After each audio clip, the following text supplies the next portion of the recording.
Le chapitre 5 concerne les réactions péricycliques. Alors, qu'est-ce qu'une réaction péricyclique? C'est une réaction qui se définit comme étant une réaction concertée. Ça veut dire la rupture et la formation des liaisons se fait simultanément. Alors, au cours de cette liaison, au cours de ces réactions, l'état de transition forme un cycle. Ainsi, on distingue les cycloadditions 4 plus 2, 2 plus 2, ou bien 1 plus 3. De même, on peut avoir les réactions sigmatropiques, où vous avez la migration ou bien le réarrangement, les réactions électrocycliques et les réactions kélétropiques.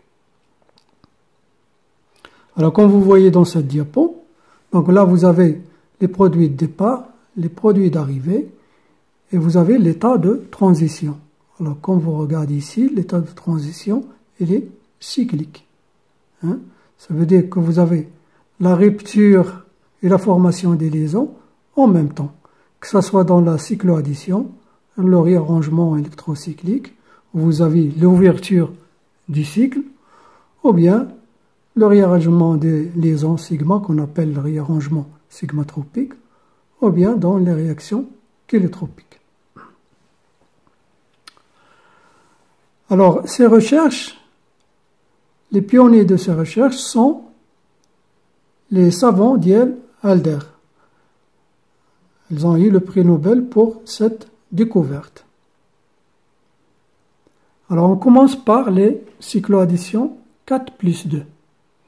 Donc, vous avez la formation de deux liaisons sigma entre les extrémités d'un système d'électrons pi de deux molécules, ou l'inverse. Donc, on peut avoir la rétrocycloaddition, ça veut dire le retour en arrière. Donc là, vous avez le premier système des liaisons pi, où vous avez deux liaisons pi en alternance, donc double, simple, double, et qu'on appelle le diène, et une double liaison qu'on appelle le diénophile. Bon, on va voir ça en détail. Et le produit d'arrivée, c'est le cyclohexane. Donc là, c'est une réaction de cycloaddition. Alors, les premiers tests qui ont été faits et qui se sont déroulés dans des conditions draconiennes. Donc, regardez, vous avez la pression, une atmosphère, la température 200 degrés. Donc là, ce ne sont pas des bonnes conditions pour des molécules organiques qui sont très fragiles. Donc le rendement qui a été obtenu est un rendement faible. Donc là, vous avez le produit désiré, il est obtenu avec un faible rendement. Par contre, le produit indésiré, il est majoritaire. Alors les deux chercheurs Diel-Alder, ils ont consacré leur recherche pour améliorer effectivement le rendement de ce produit-là. Donc ils ont donné certaines règles qu'on va voir. Donc la première règle d'Alder, donc expérimentalement, ils ont remarqué qu'ils observent la vitesse de réaction qui augmente quand il se fait entre des diènes enrichis et des diénophiles appauvris en électrons. Alors dans l'exemple suivant, on constate que la vitesse KI pour la réaction entre le cyclopentadiène et quelques diénophiles appauvris. Donc dans le premier cas, vous voyez ici, vous avez un seul groupement attracteur pour rendre cette appauvri, ce diénophile appauvri. Donc quand vous avez un seul groupement attracteur, la vitesse est très lente de la réaction. Par contre, plus on augmente les groupements attracteurs, plus la réaction marche et la vitesse augmente et on obtient un bon rendement. Alors la première règle d'Alder, pour que la réaction ait une vitesse assez élevée et bien sûr un bon rendement, une molécule doit être nucléophile et bien sûr l'autre électrophile. C'est ce qu'on appelle l'effet push-pull. Alors dans la plupart des Diel-Alder, des réactions Diel-Alder, qu'est-ce qu'on fait? On enrichit le diène qu'on appelle le nucléophile par des groupements donneurs d'électrons, des alkyles par exemple, et on appauvrit le dienophile, qu'on appelle l'électrophile, par des groupements attracteurs d'électrons. Alors, dans cet effet, de nombreuses dialdères sont catalysées par des acides de Lewis. Alors, pourquoi des acides de Lewis? Regardez ici, vous avez un groupement carbonyle qui est accroché à un dienophile. Donc, c'est un groupement attracteur. Il va être plus attracteur quand on va mettre des acides de Lewis parce qu'ils sont pauvres ici, donc ils attirent les électrons et rendent ce groupement plus attracteur. Alors, en effet, celui-ci appauvrit le dienophile encore plus par effet de transfert de charge. Il est très efficace sur les dienophiles portant des groupements carbonyles tels que les acides, les esters, ou bien les cétones et les aldéhydes. Alors la deuxième règle d'Alder, lorsque deux isomères sont possibles, l'isomère favorisé est celui dont le substituant insaturé est orienté vers la deuxième liaison du cyclohexène, nouvellement formée. Alors autrement, entre les formes endo et exo, on produit majoritairement la forme cinétique. On dit que les réactions d'Alder sont sous contrôle cinétique. Je m'explique. Regardez le diène. Là, vous avez le diène. Donc là, vous avez des groupements alkyles qui sont des groupements donneurs d'électrons. Et là, vous avez le dienophile, donc la double liaison ici. Et vous avez ici des groupements esters, si vous voulez, ou bien anhydriques. Et là, vous avez une réaction possible. Parce que là, cette liaison est appauvrie en électrons par ces groupements. Et là, elle est enrichie par électrons par ces groupements alkyles. Alors, la possibilité dépend de l'approche. Et on peut avoir deux isomères. Le premier qu'on appelle l'endo, où vous avez ici un gène stérique, parce que dans cette forme, vous avez un gène stérique. Bon, logiquement, on devrait dire que ça va être le produit le plus faible, mais c'est l'inverse. Et c'est pour ça qu'on dit qu'on est sous contrôle cinétique. Par contre, le produit le plus stable, où vous avez le produit final où il y a moins d'énergie, moins de gènes stériques. Donc là, il est sous contrôle thermodynamique. Ce produit-là, il est minoritaire. On va voir pourquoi.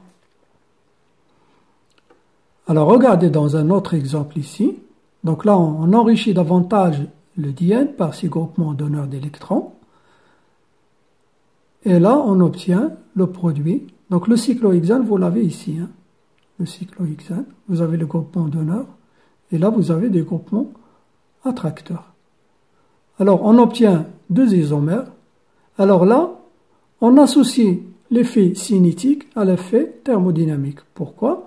Parce que tout simplement, les groupements méthyl ici, ils vont gêner stériquement cette forme. Donc là, vous avez en plus des gènes stériques, même si vous avez la forme exo. Donc là, vous avez le contrôle cinétique qui s'associe au contrôle thermodynamique. Alors, dans l'exemple suivant, regardez ici, deux molécules qui se ressemblent peuvent s'associer entre eux. L'un va être diène et l'autre, il va utiliser une seule double liaison et on peut avoir le dienophile. Donc là aussi, on obtient deux formes, endo et exo. Alors là, la forme endo que vous avez ici, il est sous contrôle cinétique parce que vous avez un gène ici. Et le produit, il est majoritaire. Par contre, la forme thermodynamique, là, vous n'avez pas de gène stérique. Donc, on suit la forme thermodynamique, donc le produit thermodynamique, mais il est minoritaire. On va voir pourquoi. Alors, on va expliquer un peu le mécanisme de tout ça. Alors, on observe une saine addition. Ça veut dire l'addition, il se fait du même côté. C'est pas dans un côté et de l'autre comme les additions traditionnelles qu'on a. Donc, il se fait d'un côté et de l'autre par rapport à l'alcène. Ce qui exclut les mécanismes de type radicalaire ou bien ionique. Donc, il s'agit d'un mécanisme concerté à 6 centres. Donc, vous l'avez 1, 2, 3, 4 centres, et là vous avez 2 centres. Donc c'est un mécanisme à 6 centres. Donc en même temps, des liaisons qui se forment et des liaisons qui disparaissent, et on va finir par former un cyclohexane. Pour comprendre ce type de réaction, il faut étudier les orbitales moléculaires des liaisons pi de ce système. Donc on va étudier un peu les orbitales moléculaires frontières. Donc on va se contenter des orbitales moléculaires frontières pour simplifier les calculs. Alors les orbitales moléculaires qui sont concernés sont ceux du type pi. On ne va pas entrer dans les détails pour les liaisons sigma. Alors les orbitales moléculaires de type P sont formées par combinaison linéaire des orbitales moléculaires parallèles. Donc vous avez ici l'exemple d'un groupement carbonyle et vous avez la double liaison entre les deux carbones. Donc vous voyez, pour former une liaison pi, on a besoin des orbitales pi. Et là, les orbitales du carbone qui vont être combinées avec les orbitales de l'oxygène. Et on va voir deux orbitales moléculaires, une liante et l'autre antiliante. Donc liante va avoir les électrons et là elle va être vacante. La même chose ici pour la double liaison entre deux carbones. Vous avez deux orbitales, une liante et une antiliante. Donc là vous avez une certaine symétrie. Vous voyez les coefficients ils sont identiques. Là vous n'avez pas de symétrie, les coefficients ne sont pas identiques. Donc vous avez la combinaison linéaire des deux orbitales pi qui ont la fonction φ1 et φ2 et on va obtenir deux orbitales moléculaires, une liante et une antiliante avec des nouvelles coefficients atomiques. Alors dans cette diapo, regardez, donc on va former 4 orbitales moléculaires puisqu'on a 4 orbitales atomiques P. Sur C1, C2, C3, parce que pour former une double liaison, vous avez besoin de 2 orbitales pi. Donc là, vous avez 2 pi, et la 2 pi, ça vous fait 4 pi. 4 liaisons pi, ça vous donne 4 liaisons, 4 orbitales moléculaires. Alors bien sûr, vous avez leur fonction, et vous avez 2 orbitales qui sont liantes, qui abritent les 2 électrons, et 2 orbitales antiliantes, vacantes. La même chose ici dans le cas des allyles. Vous avez par exemple une double liaison ici, un cation, ou bien un anion, ou bien un électron.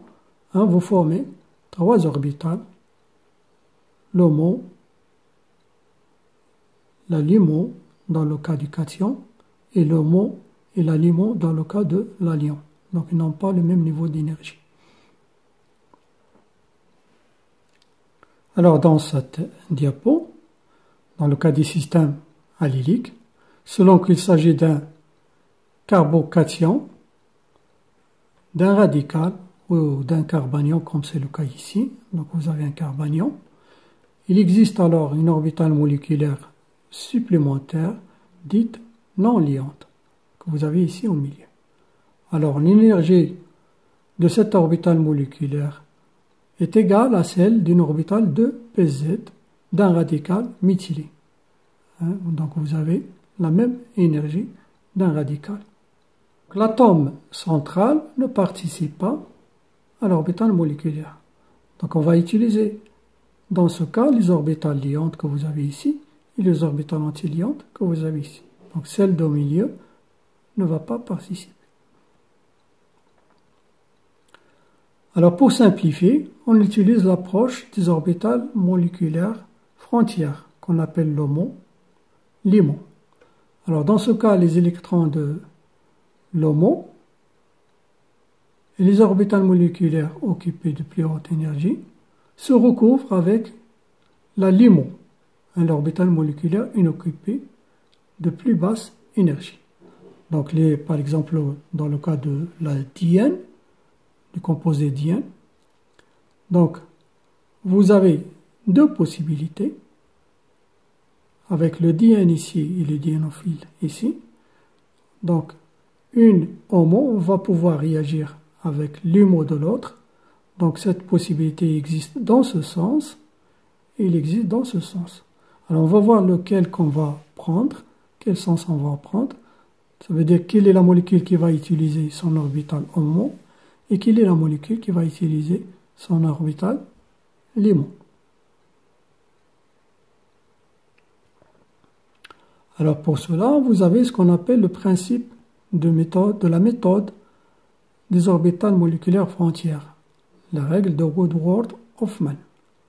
Alors les interactions entre lobes de même signe sont liantes, donc recouvrement, donc stabilisantes, d'où une énergie d'activation faible et une réaction permise.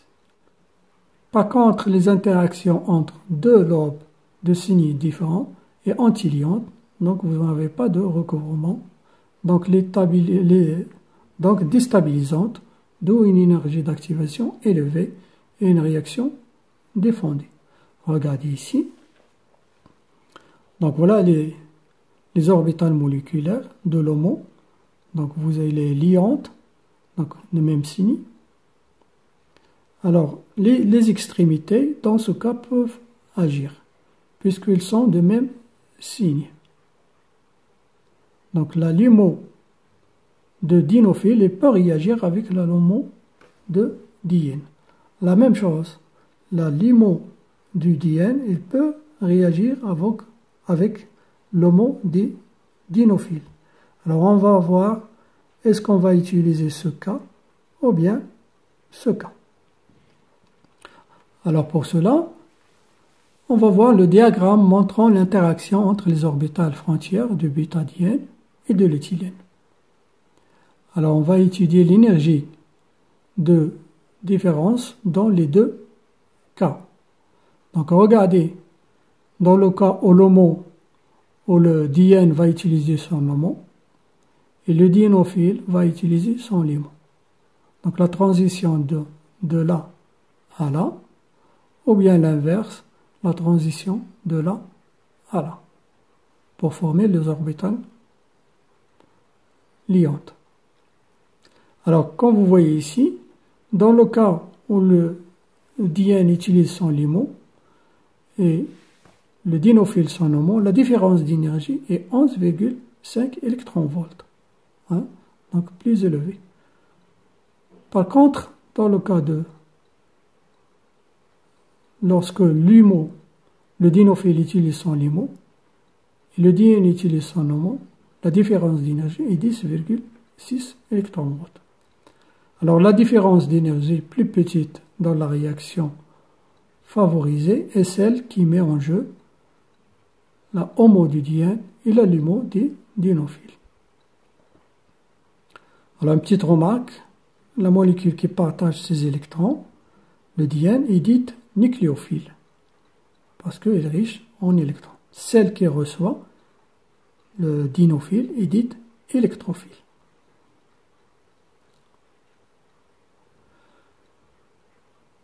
Alors vous avez une autre règle ici. La réaction Diel-Alder est caractérisée par sa régiosélectivité. Ne fonctionnerait qu'à un site particulier dans une même molécule ou au sein d'un même fragment moléculaire. Regardez ici. Là, vous avez la régiosélectivité, ça veut dire que vous avez deux produits qui sont des produits régio-isomères. Donc vous avez ce produit qui se forme avec un bon rendement et ce produit qui se forme avec un faible rendement. Et dans une première vue, on va voir on peut dire que là vous avez déjà un stérique, on va obtenir un faible rendement. Mais c'est l'inverse, c'est là on obtient un bon rendement.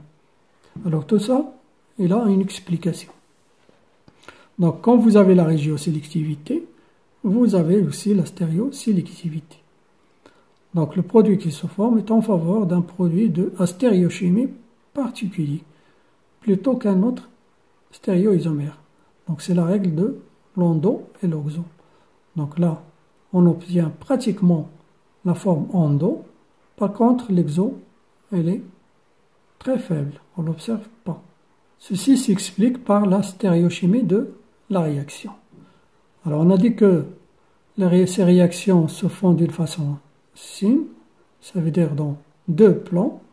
Donc si vous avez par exemple dans ce cas ici des groupements qui sont différents, alors vous avez deux approches, soit le diène en haut et le diénophile en bas, ou l'inverse, ce qui fait on va obtenir deux produits. Donc là vous avez l'état de transition et on finit par avoir deux produits qui vont être énantiomères. Donc vous voyez la sélectivité de la réaction. Alors la stéréospécificité de la réaction, l'approche particulière des réactifs, s'il s'agit d'une syn-addition, explique que la réaction d'Erlalder est stéréospécifique à la fois vis-à-vis du diène et vis-à-vis du diénophile, en fonction de la configuration initiale des deux molécules, que ce soit cis ou trans. La molécule finale aura une configuration bien définie, cis ou trans. Donc dans cette réaction, vous avez ici donc, le diénophile qui est trans. Les produits obtenus sont vraiment trans.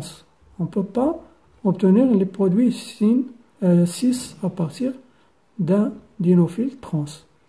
La même chose ici, le produit qui est cis va donner la même chose. Regardez ici, les produits de départ sont cis, on obtient le cis, que ce soit celui-là ou celui-là, donc ce sont deux énantiomères.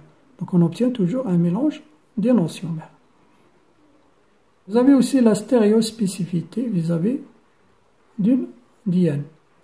Donc si vous prenez le cas ici, le E et le E, avec le diène, le diénophile, on obtient deux isomères qui sont énantiomères et qui sont bien particuliers.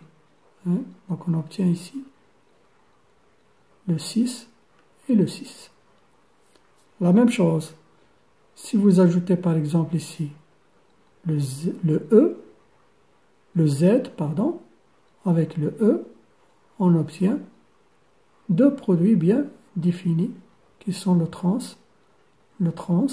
et qui sont énantiomères.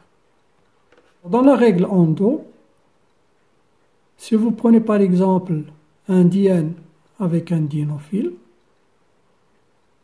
de ce genre qui porte un groupement attracteur, vous pouvez avoir deux produits, l'endo et l'oxo. Alors le produit exo étant le plus stable thermodynamiquement, il sera obtenu sous contrôle thermodynamique, ce qui est possible puisque la réaction d'Erlalder est réversible. Mais expérimentalement, on observe que le produit endo, contrôle cinétique, en plus d'interactions secondaires. Donc on va obtenir maximum dans le produit majoritaire. Alors le produit majoritaire obtenu, c'est l'endo. Pourquoi? Parce que vous avez ce qu'on appelle des réactions, des interactions secondaires qu'on va voir. Alors l'explication dans cette diapo, pourquoi on obtient le produit majoritaire endo, tout simplement parce que vous avez ce qu'on appelle des interactions secondaires en plus des interactions principales qui vont donner la liaison sigma. Donc là, vous avez le groupement carbonyle, puisque vous avez une double liaison du carbonyle, et vous avez une orbitale P qui est en interaction avec cet orbital. Donc il favorise cet isomère plutôt que l'autre. Donc là, vous avez un groupement carbonyle, et là, vous avez deux groupements carbonyles. Vous avez aussi la régiosélectivité de ces réactions. Donc, dans le cas d'une réaction entre un diène et un diénophile, tous deux dissymétriques, on obtient principalement l'un des régions isomères. Donc, regardez, le diène il n'est pas symétrique et le diénophile non plus. Alors, on obtient deux produits, mais c'est uniquement celui-là qui est majoritaire. Alors l'explication dans cette diapo, l'énergie de chacune des orbitales moléculaires est influencée par la nature et la position des substituts. Alors, il faut pour cela trouver les orbitales frontières qui ont les énergies les plus proches et les meilleurs coefficients d'interaction pour trouver une liaison qui s'effectue en premier. Donc, regardez ici, les coefficients d'interaction. Vous avez cette valeur qui est grande et cette valeur qui est petite. Et si vous regardez les coefficients d'interaction des orbitales du diène, vous avez celle-là qui est grande et celle-là c'est petite. Donc la molécule elle va prendre cette orientation pour mettre en face le lobe grand avec ce lobe grand et le lobe petit avec ce petit. C'est ce qu'on appelle l'interaction gros, petit, petit. Donc on va obtenir cet isomère plutôt que celui-là. Donc à chaque fois, il faut revenir au coefficient d'interaction pour déterminer si on obtient cet isomère ou bien celui-là.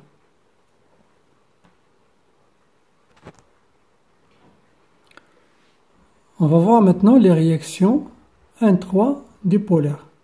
Ce sont des réactions concertées ressemblant au dial-aldère. Elles mettent en jeu un dipolaire 1, 3 et un dipolarophile que vous avez ici, 1, 2. Alors, ces réactions sont très utiles pour synthétiser les hétérocycles à 5 atomes, comme vous voyez ici. Alors, ces réactions ont une régiosélectivité. Alors, quand vous regardez dans cette addition, tout dépend de X que vous avez ici. Si c'est un accepteur d'électrons qui attire les électrons, donc vous allez avoir attraction d'électrons, ce qui fait ici, vous allez avoir moins, plus. Donc l'orientation va être dans ce sens, le côté positif avec le côté négatif du doublé. Et bien sûr, le côté négatif avec le côté positif. Donc vous allez avoir cet isomère. Par contre, dans le cas de X, donneur d'électrons, donc le don d'électrons va se poursuivre. Et là, vous allez avoir un pôle négatif et là un positif. Donc vous allez former un autre isomère. Dans cette diapo, vous avez des exemples de dipôles 1, 3 qui sont fréquents. Donc ce sont des molécules généralement très réactives. Ils sont souvent générés in situ. Donc on les prépare au moment de la réaction. Donc vous avez les oxydes de nitrile, les azotures, et ainsi de suite, les diazométhanes, les nitrones, les ozones, les ylures, que ce soit le nitrile ou de l'azométhine. Donc vous voyez ici, vous avez à chaque fois double liaison en alternance avec une charge moins. Et on va voir les produits qu'on peut former avec ça. Là, vous avez des exemples de dipolarophiles. Donc, vous pouvez avoir une double liaison. Vous pouvez avoir aussi une triple liaison, que ce soit avec le carbone ou bien avec l'azote, comme le cas ici, double liaison avec l'azote ou triple liaison avec l'azote. Ou bien la même chose avec l'oxygène ou des fois pas le soufre. Donc là, vous avez un exemple de formation de ce produit-là, hein, qui est très intéressant, puisque vous avez ici une fonction ester. Donc voilà les produits de départ et voilà le produit d'arrivée. Donc on peut avoir différents exemples.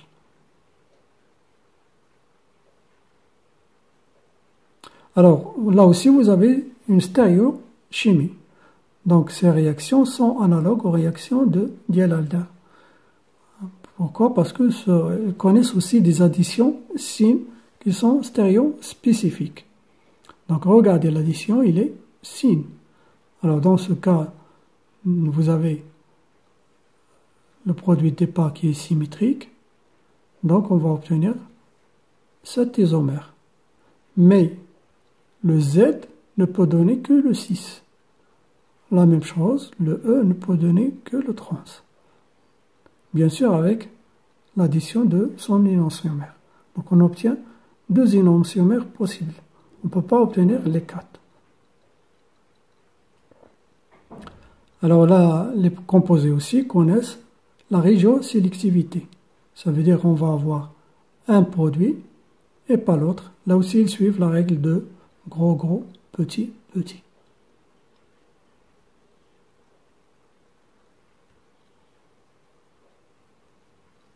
Alors, pour la série acyclique, voilà ici, les nitrons acycliques s'isomèrent facilement. Donc vous avez ici les deux isomères possibles. Alors on favorise généralement la forme Z, que vous avez ici, à cause des répulsions stériques par rapport à la forme E. Cependant, c'est la forme E, que vous avez déjà une stérique, qui a la meilleure configuration pour réagir. Bon, il faut souvent considérer les deux formes. Donc vous voyez ici, c'est la forme E qui va réagir, puisque c'est une addition signe, et les deux groupements sont à l'extérieur. Alors on obtient un produit bien défini avec son énonciomère.